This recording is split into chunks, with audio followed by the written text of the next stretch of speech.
everyone, welcome to Literature Shiksha. My name is Tanisha Jaiswal and today in this video we will discuss कि CUET-PG क्या होता है, इसकी conducting body क्या है, एग्जाम पैटर्न क्या होगा, आपको किस तरीके से एग्जाम देना होगा, टाइमिंग्स क्या है, नेगेटिव मार्किंग है या नहीं, और सबसे ज़्यादा इम्पॉर्टेंट किन यूनिवर्सिटीज़ में CUET-PG एप्लीकेबल है और आप कितने सब्जेक्ट्स में इसको दे सकते हैं। इन सभी क्वेश्चंस को हम आंसर करेंगे इस वीडियो में। मेक श्योर कि आप वीडियो को लास्ट तक देखें ताकि आप कोई भी इम्पोर्टेंट डिटेल मिस ना करें।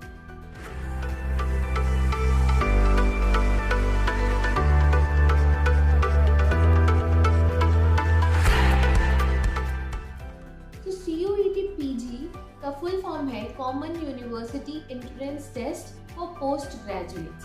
ये national testing agency NTA conduct कराती है। ये एग्ज़ाम CBT मोड मतलब कंप्यूटर बेस्ड टेस्ट है। ये कंप्यूटर पे आपका एग्ज़ाम होगा। इसमें MCQ क्वेश्चंस आते हैं। टोटल 100 क्वेश्चंस होते हैं जिसमें 25 पार्ट A और 75 पार्ट B में ऐसे डिवाइडेड होते हैं। कुछ क्वेश्चन पेपर्स में सिर्फ 100 क्वेश्चंस होते हैं जिसमें डोमेन सब्जेक्ट या आपका मेन सब्जेक्ट का काम नहीं होता।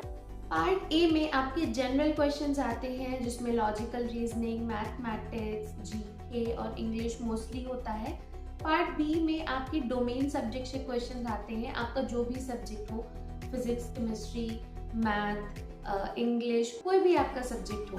ये पेपर आप इंग्लिश और हिंदी दोनों में दे सकते हैं। आप चूज कर सकते हैं कि आपको किस लैंग्वेज में ये पेपर देना है। अगर आप हिंदी में ज़्यादा कंफर्टेबल हैं तो आप हिंदी में दे सकते हैं। अगर आप इंग्लिश में ज़्यादा कंफर्टेबल हैं आप उसको इंग्लिश में दे सकते हैं।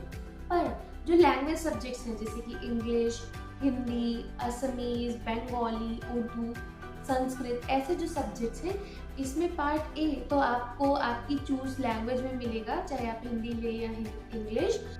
पर जो पार्ट बी है वो आपका उसी लैंग्वेज में आपको मिलेगा, मतलब क्वेश्चंस आपके उसी लैंग्वेज में होंगे जिस भी आप लैंग्वेज में आप ये एग्जाम दे रहे हैं।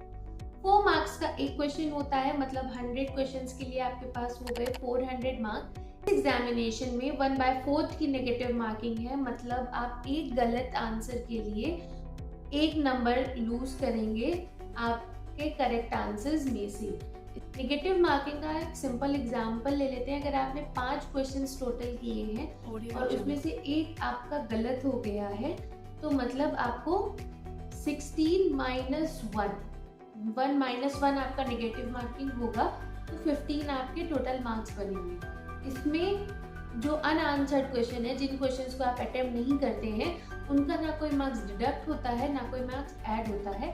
बट अगर कुछ क्वेश्चंस ऐसे हैं जिसमें NTA की तरफ से गलती हुई है, जिसमें क्वेश्चन ही गलत है, तो उस केस में वो सारे क्वेश्चन को ड्रॉप किया जाता है और मार्क्स सभी स्टूडेंट्स को मिलते हैं। इस एग्जामिनेशन को कंप्लीट करने के लिए आपको 2 आवर्स का टाइम मिलता है। जब आप एग्जामिनेशन सेंटर जाते हैं तो वहाँ पे आपको अलग से रफ शीट के लिए पेपर वगैरह ले जाना नहीं होता है, वो वहाँ पे आपको प्रोवाइड होता है।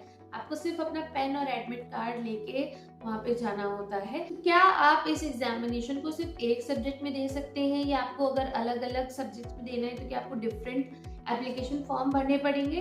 तो ऐसा नहीं है। अगर आप 3 सब्जेक्ट तक इस एग्जामिनेशन में अपीयर होते हैं, मतलब आप 3 सब्जेक्ट तक इस एग्जामिनेशन को देते हैं, तो आप सेम एप्लीकेशन फॉर्म में सेम फीस के साथ उसको दे सकते हैं।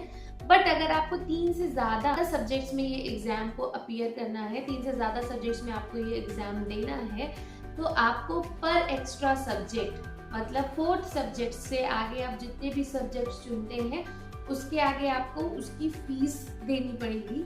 जो फीस स्ट्रक्चर है इसका वो अलग अलग है। जनरल के लिए 1000 है और 500 पर एडिशनल चार्जेस हैं विद इन इंडिया, और इंडिया के बाहर इसके चार्जेस दूसरे हैं। आपको इसका पूरा चार्ट आपकी स्क्रीन पे दिख रहा होगा। ये चार्ट लास्ट ईयर तक का है, अभी तक 2024 का ब्रोशर नहीं आया है, बट बहुत सारी चीज़ें सिमिलर ही होंगी। तो अब बात ये आती है कि क्या सारी यूनिवर्सिटी से इस एग्जामिनेशन के बेसिस पे आपका एडमिशन ले लेते हैं या ले लेंगे? तो ऐसा नहीं है। जो भी यूनिवर्सिटीज़ CUET-PG के अंडर पार्टिसिपेट कर रही है, सिर्फ वही यूनिवर्सिटीज़ इस रिजल्ट को मानेगी और इसके थ्रू अपना एडमिशन प्रोसेस कंडक्ट कराएगी, अपनी मेरिट रिलीज कराएगी। लास्ट ईयर तक 142 प्लस यूनिवर्सिटीज ने पार्टिसिपेट किया था CUET PG में। तो एक बहुत वाइड रेंज आपके सामने ओपन हो जाती है यूनिवर्सिटीज की, जिससे आप पिक कर सकते हैं कि आपको कौन सी यूनिवर्सिटी में जाना है। साथ ही थोड़ा हैसल कम कर देता है कि आपको अलग अलग यूनिवर्सिटी के अलग अलग एंट्रेंस टेस्ट नहीं देने पड़ेंगे। पर सभी यूनिवर्सिटी CUET PG के मार्क्स को वैलिड नहीं मानते हैं, सिर्फ वही मानते हैं जो इसमें पार्टिसिपेट करते हैं।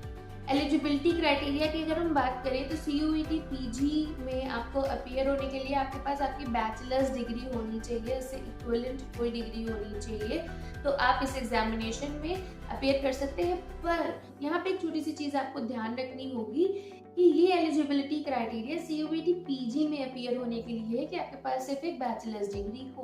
पर अगर आपके दिमाग में ऑलरेडी कोई यूनिवर्सिटी है जिसमें आप अपीयर होना चाहते हैं, जिसमें आप पढ़ना चाहते हैं, तो पहले आप उस यूनिवर्सिटी का एलिजिबिलिटी क्राइटेरिया चेक कर लीजिए।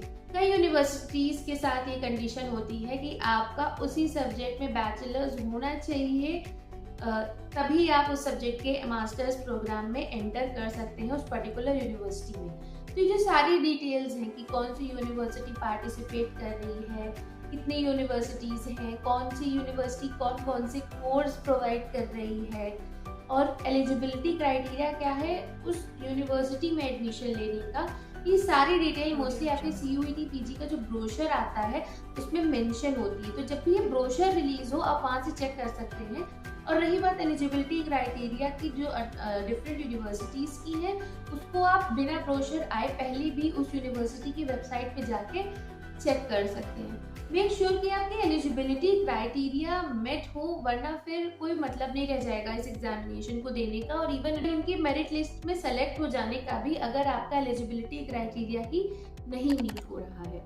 इस बार का जो एग्जामिनेशन है CUET PG 2024 वो 11 मार्च से 28 मार्च के बीच में होगा। ये डेट्स रिलीज कर दी गई है, पर इंडिविजुअल डेट किस सब्जेक्ट का एग्जाम किस दिन होगा ये अभी नहीं रिलीज किया गया है। जैसे ही अपडेट आएगी मैं आप लोगों को उसके बारे में इन्फॉर्म कर दूंगी। ऐसी बहुत सारी अपडेट्स के लिए आप मेरे चैनल लिटरेचर शिक्षा को ज्वाइन कर सकते हैं। मैं वहाँ पे बहुत सारा फ्री कंटेंट इंग्लिश लिटरेचर से रिलेटेड सारी अपडेट्स वहाँ पे शेयर करती हूँ। आप वहाँ पे उसको जाके ज्वाइन कर सकते हैं। आप लिटरेचर शिक्षा को इंस्टाग्राम और फेसबुक पर भी फॉलो कर सकते हैं। अगर आपको ये वीडियो अच्छा लगा है तो make sure you like, share and subscribe to my YouTube channel. Also make sure you click that bell button so you never miss any important update whenever I post a new video. Thank you everyone. Take care. Bye bye.